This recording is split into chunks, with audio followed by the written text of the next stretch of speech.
e por causa de seu sogro e do seu marido.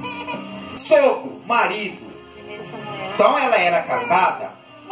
Então ela tinha um sogro. Mas o porquê que ela colocou sogro? Por que está escrito aqui marido? Então, para nós entender como um pouquinho, então eu peço a sua atenção. Aleluia. Irmãos, Ana era uma mulher estéril. Ana tinha um marido por nome de Eucana. E Ana foi até o templo para oferecer sacrifício a Deus e orar a Deus juntamente com o teu marido.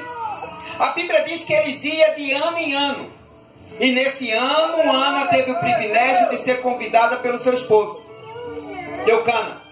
E quando ela chegou no templo da casa de Deus, ali ela começou a chorar, a dialogar com Deus, a desabafar, soltar as suas lágrimas e as suas súplicas. O profeta Eli, que era o sumo sacerdote, que era o sacerdote na época, para você entender que sumo sacerdote era pastor. Então eu vou colocar como pastor para você entender. Ele era pastor daquela congregação naquela época. Ele cuidava do templo do Senhor. E a história diz que no templo de Deus havia a arca. A arca qual foi feita lá no Egito por Moisés, Arão. E estava as tábuas dos 10 mandamentos e a vara de Arão dentro da arca. E a arca representava a presença de Deus, a glória de Deus. Então ali a arca foi levada para o templo, aonde que o pastor Eli tomava conta. E a história diz também que quando Ana começou a desabafar, Eli chegou e viu ela com os joelhos dobrados, os seus olhos carregados de lágrima. E ela não falava de palavra, mas sim movia só os seus lábios. Ou seja, ela só falava em pensamento. E Eli, vendo que ela só movia seus lábios, começou a repreender ela. Aleluia, dizendo: aparta-te de ti esse teu vinho, tu tem ter tomado muita bebida forte. E a história diz que Eli falou isso daí para ela, e ela falou: não, meu senhor, ô meu pastor, eu não sou uma mulher bêbada ou estou embriagada, eu sou uma mulher atribulada. E ali ele entendeu que ela estava angustiada e profetizou na vida dela que os deuses dos céus concedam a vossa petição. Ele já mostrou que ele já não estava tendo uma visão adequada. E a história diz que Ana, naquele exato momento, ela fez um propósito diante de Deus. Aleluia. Se Deus desse para ela um filho homem, que ela iria trazer depois dele ter nascido, depois dele ter desmamado, e levar para o templo do Senhor, para a casa do Senhor, para servir ao Senhor ali e ajudar o pastor.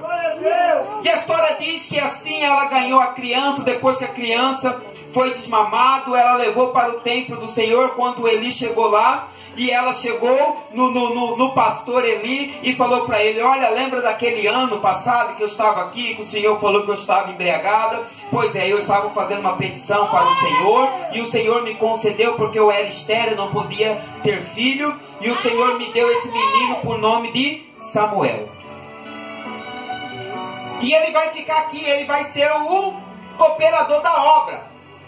Ele vai ajudar o Senhor aqui de tudo quanto tiver no alcance dele. E a história diz também que ela foi embora para sua casa e Samuel foi crescendo. E a história diz também que Eli, o pastor, ele tinha 2 filhos, Onofre e Finéia, que era o nome dos filhos de Eli.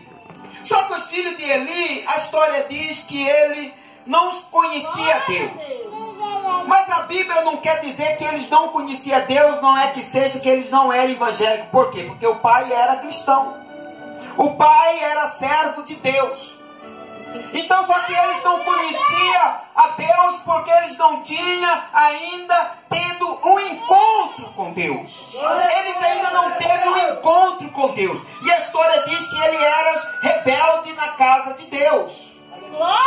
Quando as pessoas vinham para ofertar os seus sacrifícios no altar perante Deus, e muitos traziam carne cozida. Naquela época não poderia trazer carne assada nem carne crua, era carne cozida sobre uma vasilha.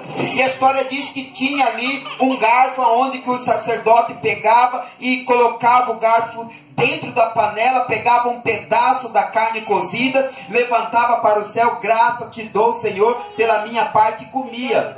Só que os filhos de Eli, eles faziam o contrário. Eles pegavam da carne, enquanto seu pai não estava, e assava. E além daquilo que ele assava a carne, eles ainda pegavam as mulheres que iam para o templo e começavam a se prostituir com ela dentro do templo. E aquilo ali foi cheirando mal diante de Deus. Deus não foi gostando nada daquilo. Aleluia. E aí, quando Samuel foi crescendo em idade e em espírito também, Deus falou com Samuel sobre a rebeldia dos filhos de Eli, ou seja, sobre a rebeldia dentro da casa de Eli. Que Eli via os filhos fazendo o que queria dentro do templo, mas Eli passava a mão ou fazia que não enxergava. Glória a Deus, aleluia. E Eli amava mais, a Eli já estava numa situação que ele estava amando mais os filhos do que a própria casa de Deus. E Deus se revoltou com aquilo. Deus decretou morte para Ofinéia, Onofre e Finéia. Morte na casa de Eli pela rebeldia dos três, tanto como do pastor, tanto como dos filhos. E a história diz também que quando os filhos de Israel ia, aleluia, pela peleja, Eli intercedia por Israel. Então Samuel começou a falar para Eli: coloca a tua casa em ordem, Eli, porque o Senhor não está agradando nada disso. E falou toda a verdade para Eli. Quando passados uns dias, os filisteus veio de encontro com Israel para pelejar contra ele, para vir uma grande guerra. E os filhos de Israel foram acampar de um lado da montanha, e os filisteus acamparam do outro lado da montanha. E a história diz que eles foram em batalha. Só que a história diz que da parte dos filisteus era 1000 homens, e da parte dos filhos de Israel era 3000. Ou seja, eles tinham mais de 2000 homens, soldados de guerra ao seu favor. Então quando os guerreiros, os capitães de guerra, olhou para os filisteus e viu que ele estava em números pouco, e vendo os filhos de Israel que estavam em números altos, falou: esta batalha já está ganha. Esta batalha já é nossa. Nós já ganhamos a guerra, porque nós estamos em maior número e eles estão em menor número.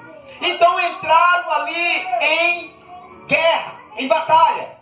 Só que a história diz que o Senhor não estava com eles.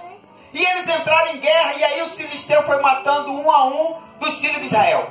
E a história diz que quando eles viram, os filhos de Israel perceberam que eles estavam perdendo a guerra, que eles estavam matando mais os soldados dos filhos de Israel, eles se apavoraram, eles se desesperaram. Mas como? Como que pode acontecer? Porque nós estamos em maior número e eles estão em menor número, e nós estamos perdendo a guerra, estão matando os nossos soldados. A história diz que um deles, dos soldados dos filhos de Israel, lembrou da arca da aliança, a arca de Deus, que é a presença de Deus. Ele lembrou que no tempo de Moisés, que quando eles iam guerrear, que eles levavam a arca de Deus, e a arca de Deus estava presente no arraial dos israelitas, eles ganhavam qualquer batalha. Então ali um dos soldados falou: olha, por que nós não buscamos lá no templo a arca de Deus, a presença de Deus, para que nós podamos ganhar esta batalha? Então um deles foram lá no templo, pegaram a arca de Deus. Eli ficou observando aquilo, mas não podia falar nada, e levaram para o arraial de Israel. Quando a arca pontou lá no monte, os filhos de Israel fez aquele alvoroço, começou a dar glória a Deus, aleluia, começou a exaltar o santo nome do Senhor. Aquele tropeço foi tudinho. E os filisteus, quando ouviram o barulho, que a história diz que até a terra onde que os filisteus estavam, ali começou a estremecer. E ali os filisteus começaram a apavorar. Que barulho é esse? O que está acontecendo no arraial do israelita? O Israel está em alvoroço. A notícia saiu de Israel, chegou na notícia dos filisteus. É porque a arca do Senhor, a arca da aliança, a presença do Senhor chegou no meio do arraial do israelita. Aleluia. Aí